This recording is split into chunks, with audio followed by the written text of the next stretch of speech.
Welcome guys to Nanlian Garden.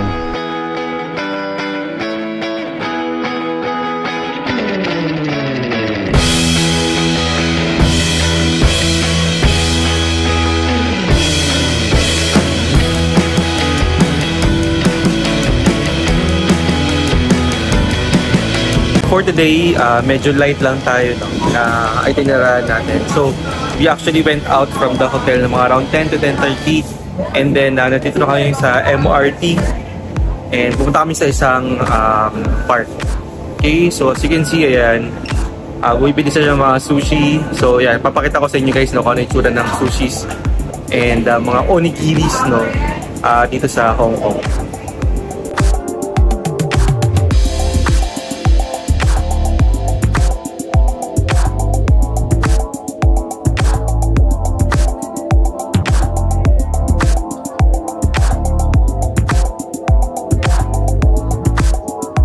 Meron sila mga individually pack no na so as little as this guys. And the price is $3.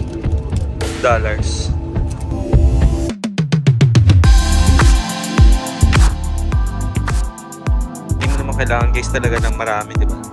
Isa-isa lang will do. Pero meron sila yung mga ano, nakapack. So 72 to 24. Ito ba, mura na ba to guys? Check nyo, 48 to mga 300 to 350 pesos. Parang poke bowl. Ito, nagpapabigat dito kasi rice eh. May rice sa loob. And meron din silang mga onigiri no, na $10. Ito, 35. Okay, alas 12 ng tanghali. Hindi halata guys no na hindi masyadong malamig. So, nag-jacket up na yung mga kasama natin. Okay? Mamaya na ako.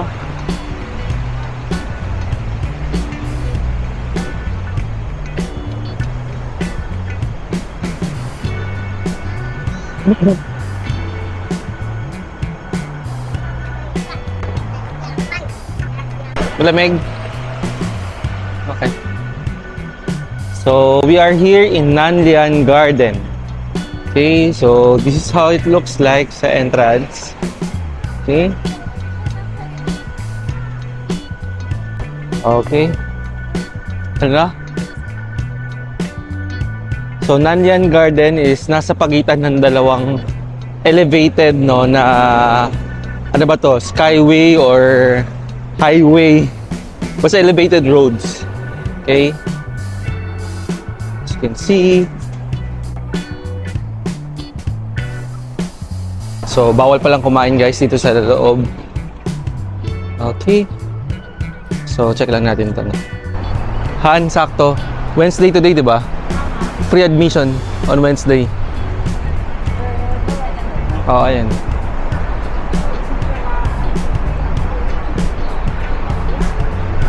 Ito yung mga parang bulletin board nila guys, and any advices. No feeding of fish, no paddling, no climbing, no running, no littering. Try natin guys no kung mapupuntahan ba natin ito lahat.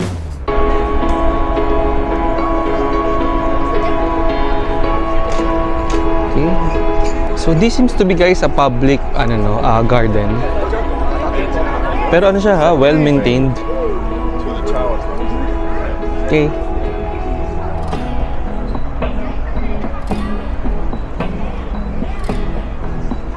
Ganda no? This one, sobrang ganda ng pagkakagawa. Sa mga nagbabalak dyan no, na pumunta sa Hong Kong, I think this is a must-see place or location because libre yung admission niya. And if you try to, and wanting to appreciate the culture of Hong Kong or China, so I think this is a perfect place without spending any amount. Peace of mind din to. So, trying to relax and, be with the nature. Ganda ng mga ano, ganda ng mga puno, ganda ng mga trees. Perfect spot siya guys para sa mga picture-picture. So I hope yung video na kinukuha namin guys is ano, it will make the justice no sa ganda ng beauty ng nature na to.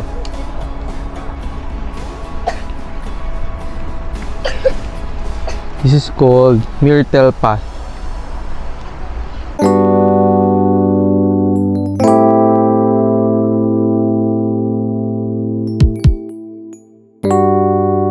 Wow, nice. Nice spot location siya for picture. Ano? Combination ng luma, bago, bridge, temple.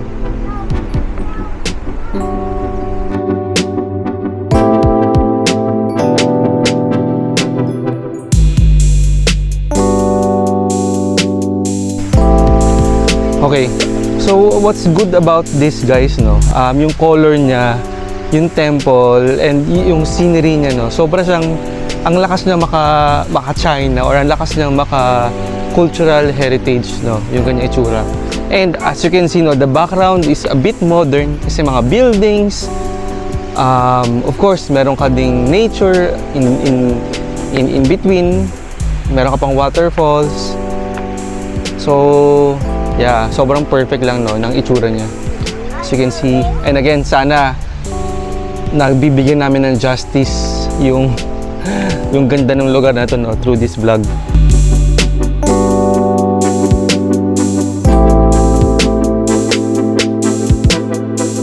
Hello, Ollie! Where are you going? Oh, walk lang. Oh, walk ka lang kay Kuya. This is Pine Path South. Olivia and Paolo, natutuwa sila guys no.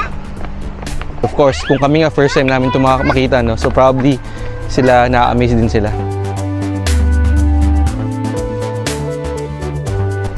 Kung pupunta kayo guys no ng mga ganitong park or garden, kahit saan, kahit sa Pilipinas or dito sa bansa natin, sobrang effective kung magdadala kayo nito stroller. Huwag nyo na nga lang sila i-buckle para kung gusto nilang maglakad, kung gusto nilang magpakasarap, ayan, upo lang sila agad dyan. And of course, ang maganda dyan guys, hindi ka na mahirapan magbitbit ng bata. And even if tulog na sila. Okay?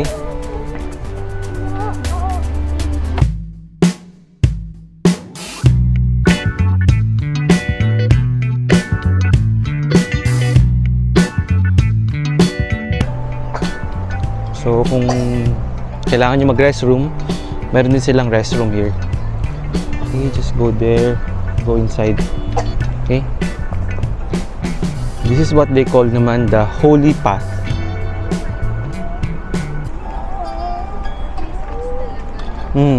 May sound siya. Parang ano talaga, parang nature trip talaga siya. And more of relaxation.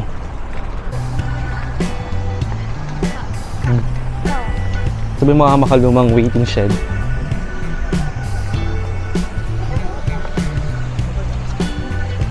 I think we can also go inside. Where are you going? We're going inside. Let's check what's inside. We will see the fish.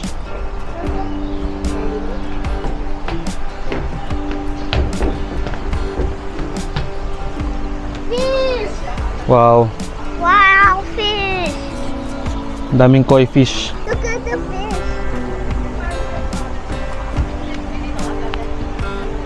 Look at the fish! Yes, look at the fish. How many? 89.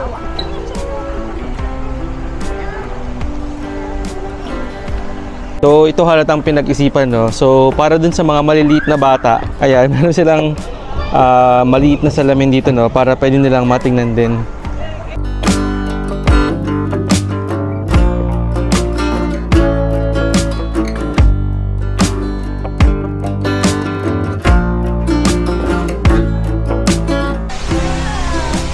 Gusto niya sa may water kasi.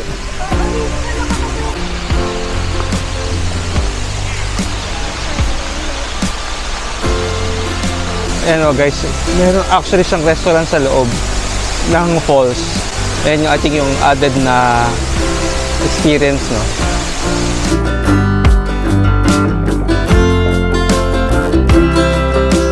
So guys, sino mag-aakala, no? Nasa heart or center ng Hong Kong city ay merong ganitong kaganda and ka-modern, maayos na park na pwede mong paglibangan ng libre.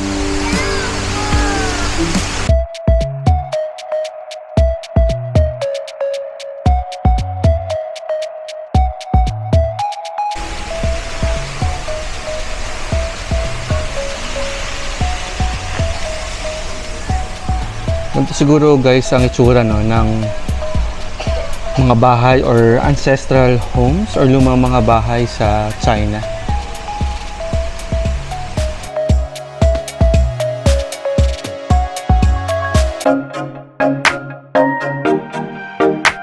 So sinasabi guys ni Wifey, no, na ang weird lang nung location niya because nasa flyover siya yung entrance, but when you go inside wala kang makikita, no, na any bakas ng flyover or ano man tawag natin dyan, skyway or highway, no, na makikita sa loob. And I think structurally yung design niya is good. Okay? Sabi ko nga kanina, no, it's unusual or nakakagulat, no, na at the heart of the city you can find, no, a very serene place, rich with culture, rich with of course the nature, although may mga mapapansin ka na man-made, no, na mga struktura like yung mga waterfalls, but just the same, pag pinaghalo-halo, is still a relaxing moment, no, for you, for the kids, and also for the whole family. And what's good about that is free pa siya, right?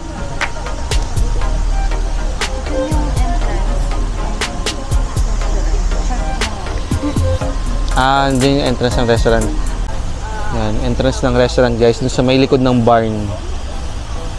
And bawal kumain sa paligid na to, no. I think this one is toilet. Yan, toilet. Alam ko toilet, ano mukha siyang toilet or restrooms.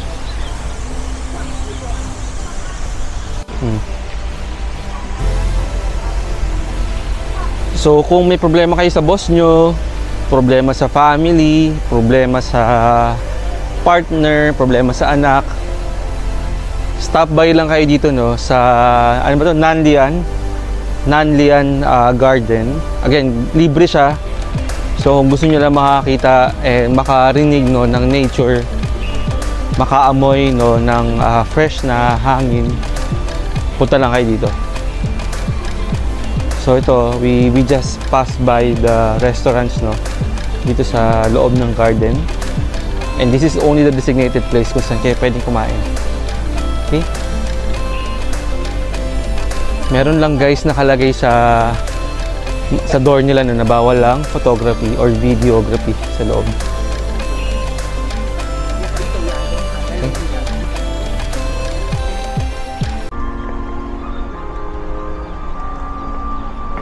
Galing, no? Para lang ma-ensure, no, na nakatuwid yung puno. Meron siyang mga braces, bakal na braces. Okay?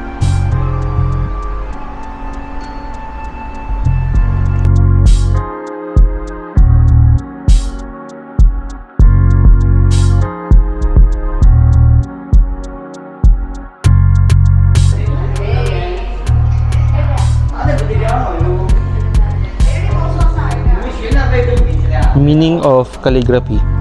Exotic flowers and curious rocks in cliffs and valleys are exquisite and picturesque.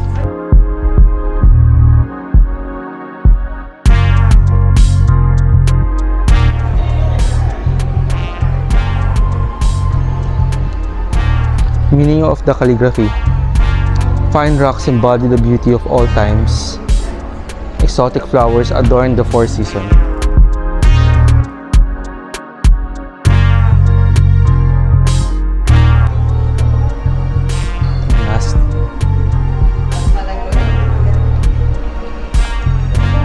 tawag guys sa location nito ay The Rockery.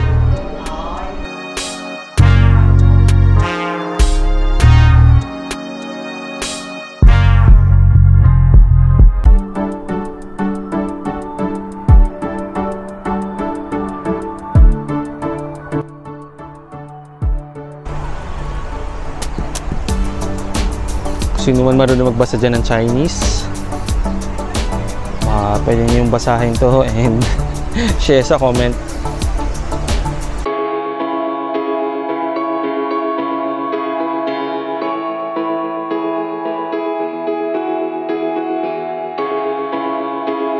This is a good educational item guys. This is a model showing a corner bracket of the main hall of Shilin. Okay, so meron siya mga number. So for example, this one 6, 1, 2, 3, 4, 5, and so on. So ito yung mga pangalan niya guys.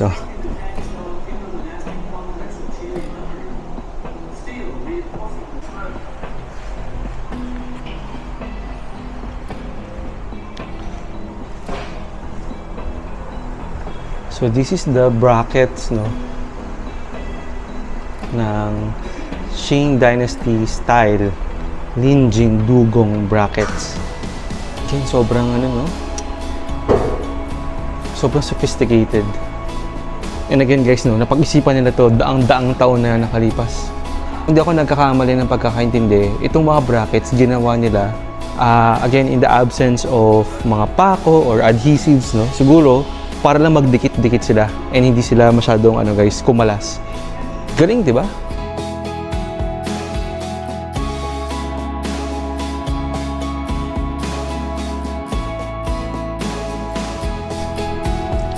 Wooden pagoda at Ying Kanti. Sobrang ganda guys. Sobrang ganda ng pagkakagawa.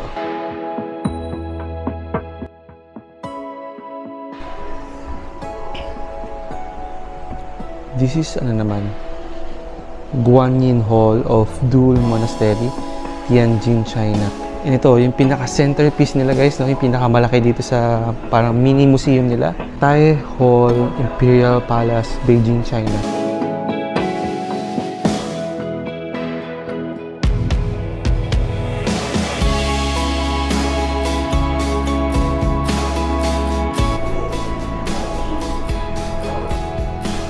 Reception Hall of Dul Monastery, Tianjin, China. Pwedeng pumasok sa loob.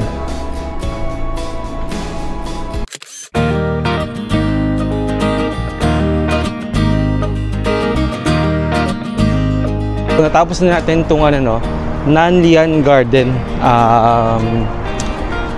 out of the itinerary visit. So, hindi talaga siya planado.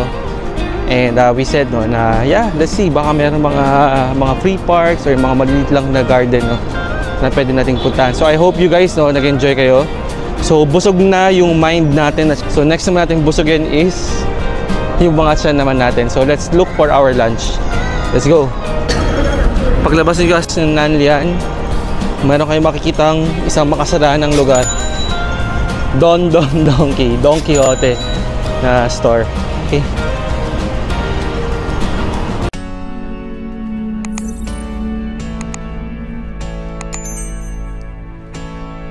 Pauwi na tayo guys ng Nina Hotel. So time check is around 9:15 PM ng gabi. So we just had our stroll and walk sa Central Avenue, sa Central MRT and sa Hong Kong Central. So kumain lang din kami very quickly. Check kung ano pwede pang bilhin. And I think we can conclude now the day. Probably our last night here in Hong Kong. Okay, so right now what you're seeing is our ride back home to Nina Hotel. And this is a nakasakay kami guys sa double decker. We're on the second floor.